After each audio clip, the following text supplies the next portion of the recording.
The latest. Thank you for the love and support. I appreciate you all. A Zimbabwean professor have finally woken up to join Captain Ibrahim Traore Asimi-Goita and Abdurrahman Chiani to call on the African leaders who are still sleeping. The foolish Africans.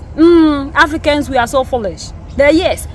The shame on us that even till date, the 21st century, the African is still here saying, I don't have this to do that. I don't have that to do this. I don't.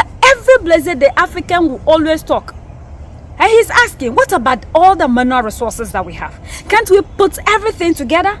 We can't have everything that these people use to manufacture things and bring to us, yet we sit here and all we do is go there and buy. We are not adding value to anything. We are not funding anything. We always fold our arms, waiting for somebody to come and do something for us. And our leaders will live here with all the mineral resources, the gold, the diamond, the silver, everything, and still go and be looking for funds from somewhere to come and do something. And sometimes we talk, we don't have the technology, we don't have this. Don't we learn? Don't we learn? How did China rose up to be where it is? How did Russia get to where it is? How did the United States of America build its economy? These are the things we need to ask ourselves. Then we'll be able to learn. How did Nkrumah, even at their time, the technology that we have today, do they have it? But we are able to get across the border. That even people traveled outside of Africa to come and see how Nkrumah managed to dig this across the border. How were these leaders able to transform whatsoever they have? And we have the technology, we are still sitting here, always complaining, always saying what we don't have. What about what we have and we are not utilizing it? This professor really addressed these people. Shame on you, foolish African. How dare you? 70 years of independence and you are buying petrol and then you produce petroleum. If you have the economies of scale, we'll be able to beneficiate and produce diesel, produce oil, petrol, iron and steel class and so on. Why we need to do this? The major argument given against beneficiaries is that we don't have the critical mass. We don't have the market. We don't have the technology. We don't have the money. When you pull our resources together, the money will be there and we'll be able to, the market will be there. You can then talk to China, not as South Africa, but as SADC, as the FTA area. Why am I saying this? Look at those economies. China, 1.3 billion people, GDP $11 trillion. That's an economy. India, 1.2 billion people, GDP $2.5 trillion. That's an economy. The US, 325 million people, GDP $19 trillion. Shame on you, Malawi. Shame on you, Zimbabwe. You are not an economy. You are a little village. South Africa, you are not a brick. Unless you go to the BRICS as SADC, as COMESA, as the FTA, you don't belong to the BRICS. Those are the numbers. Look at our potential as Africans. The African Continental Free Trade Area. 1.3 billion Africans, GDP $2.3 trillion. Now we are discussing. Can you imagine if we had to go and say, here I come, Madam China, here I come, Madam India, I'm the African. I speak on behalf of 1.3 billion Africans. I have a GDP of $2.3 trillion. Can we talk? They will talk to you not out of love, out of economics. Here I come. I present a market of 1.3 billion Africans. I have a GDP behind me of $2.3 trillion. Can we discuss?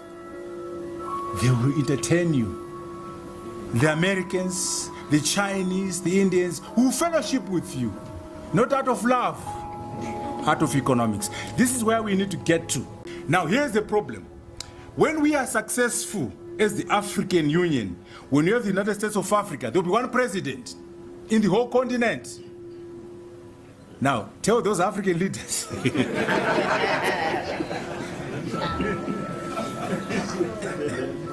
There will be no president in Malawi. There will be no president in Zimbabwe. There will be no president in South Africa. Maybe the guy will be from Cameroon. Cyril Ramaphosa will be Minister of Tourism for Africa. Is he ready? Emerson Mnangagwa will be Minister of Chiefs for Africa. Is he ready? Mutharika will be a chief. So the African leader is the stumbling block. They want to be president of starving people. America has 300 million people and a GDP of $19 trillion. They have one president. They're doing just fine. China, $11 trillion. Population, 1.2 billion people, one president. And they're doing just fine. So it's possible for this whole continent to be run by one cabinet with one president. But the current leaders, little Botswana, little South Africa, are not ready. So they talk regional integration, they don't action it. So Nkrumah was right, Gaddafi was right, that we must move quickly. There's no such thing as a free lunch. As you embrace regional integration, you lose elements of national sovereignty. There will be no president, but people will be living better lives. What's wrong with that? So those are some of the dynamics among these African leaders, that they'll pay lip service to regional integration. They're not prepared to pay the political costs. And then the people will do much better in a continentally integrated country. Those are some of the issues about regional integration and why it doesn't happen. As I go to the next set, I want to emphasize some points raised by Professor. Why is integration not working?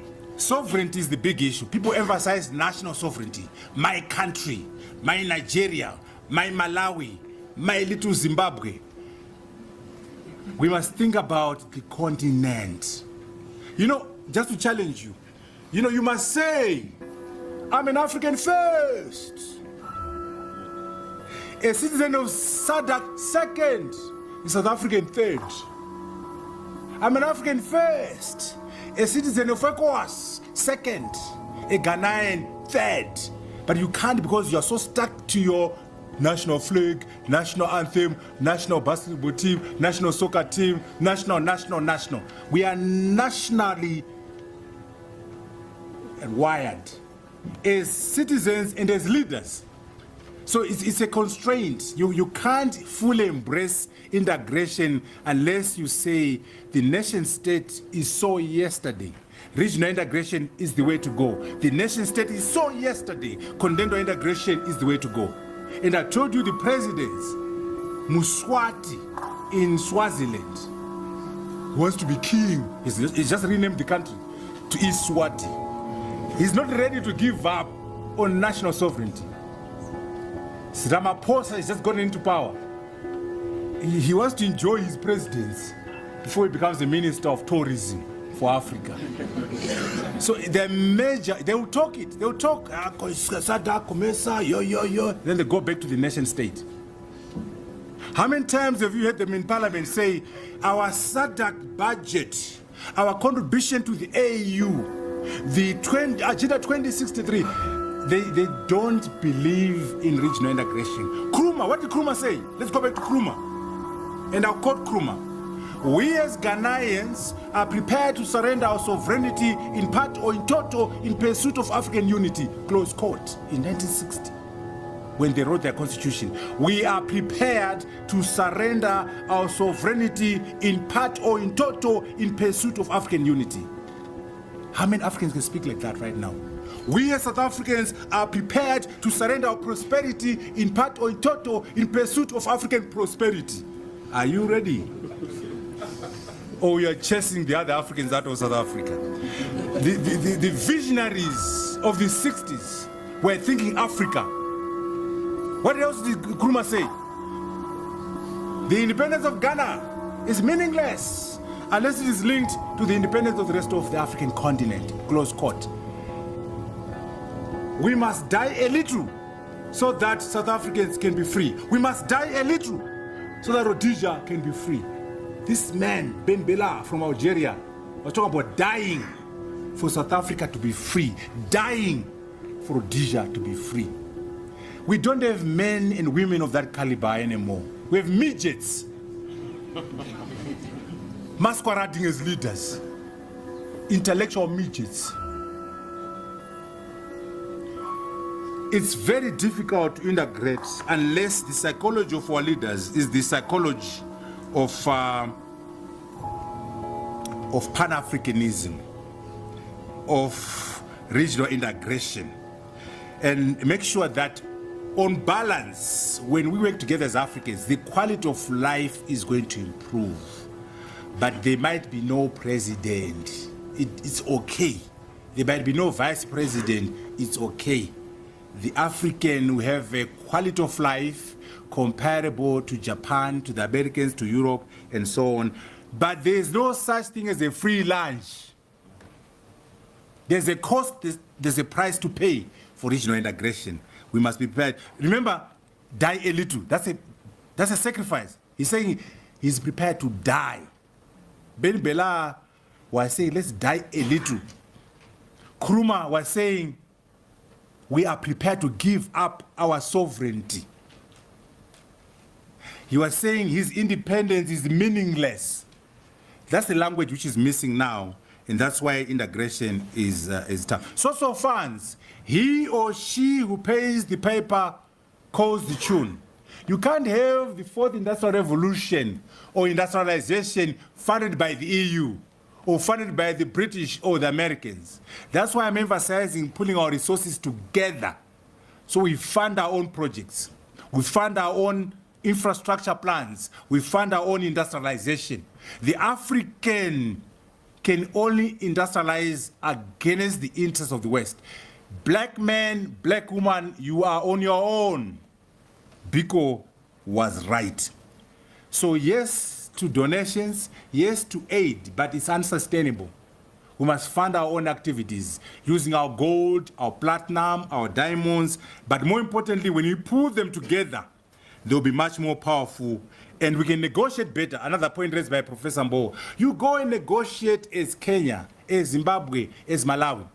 You get shortchanged. When you negotiate as COMESA, negotiate as the FTA area, negotiate as the African continent, you extract better deals from China, from India, from America. And then you can raise the resources to pay for your development. It's high time the Africans stop talking. We have done enough talking. Every opportunity that the leaders have is what Africa do not have.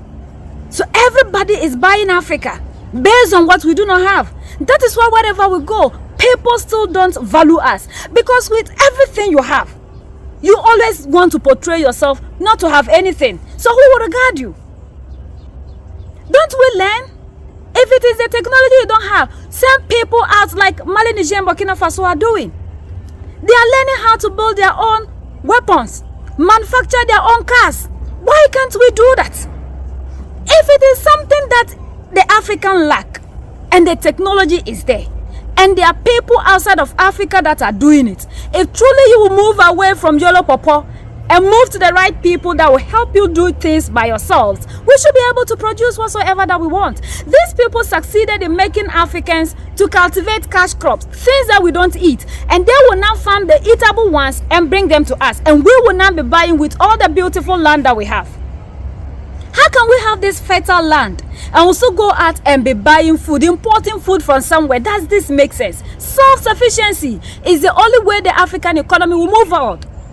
That is the only way that the African economy will move forward. If we cannot collaborate, unite as a people and do things together, Zimbabwe might have something that the other African countries are not having. And that is why we are asking for unity. Having one army, one military, one leader, one currency. This way, the African will be able to fight and move forward. We know these people are doing everything possible not to allow us to get to that point. And if we don't allow that, it wouldn't happen. We should be able to stand on our feet. It is a shame that with everything that we have, we cannot transform anything of that into something that will benefit us. So how do we continue to move as a continent? Must it always be the sitting and talking in our summits every year, and every year beautiful speeches and we clap and nothing happens? We need actions. This man really dealt with you, and that is a fact. People are seeing what Mali, Niger, and Burkina Faso are doing. Burkina that they say they can't do anything. Niger that they say the economy was what? Today look at what they are doing. Look at the amazing things these people are doing. Things that those who are sitting there eating democracy are not able to do. They are doing them. And very soon, they will bail us out. When we are looking for food, these people will be giving us food. Even though now, Burkina decided that they are not going to give cereals to Ghana. They won't sell. Yeah, Ghanaians are saying, we have to be prepared for what? Don't you have the same land as Burkina? Must Burkina now farm and feed you? And you'll be sitting here eating democracy and pointing fingers at them that they are not democratically governed? Must we continue to eat democracy? The system that these people kept in place are what is crippling the African. And until we break free from it, we'll never move forward. We take other countries, how did they develop? Look at their population and see how they are moving forward. Africa is always moving backwards. If it is something you need from China, if it is infrastructure, you should be able to give China something like barter trading. China should give you something and take something like Gaddafi was doing. You can never come and buy anything in Libya with dollar. What is he doing with paper? You must come with something valuable. It's like barter trading. That is why our currencies are weakening every day. How can you sit down for somebody to print ink and paper and come and buy gold? How? Is gold not valuable than that? So they should also bring something. If it is oil, let them bring oil and come for the gold. Let them also bring something valuable. We have to stop selling our mineral resources to this yellow pawpaw in dollar. Is that dollar has no value? They can just sit there and print it at any time, but it is very difficult to come by gold, diamond, silvers. So we have to rise up and do things that will help us grow, rather than always sitting down and be telling the world what we don't have. Yet we have everything. We are the richest. This man, he has dealt with these people very well. It is a shame on we the Africans. And we have to bow our heads in shame that in this 21st century, we are still sitting here waiting for people to give us what? And at the end of the day, they tend to control and manipulate us the more. United we stand, divided we fall. And united we keep standing forever and ever. The greatest enemy of the African is mental slavery. So let's decolonize ourselves from mental slavery. So let's keep sharing to educate our brothers and sisters. Together we make African great for ourselves and the next generations that are going to come. So that's the latest around the world. In Africa, in Zimbabwe,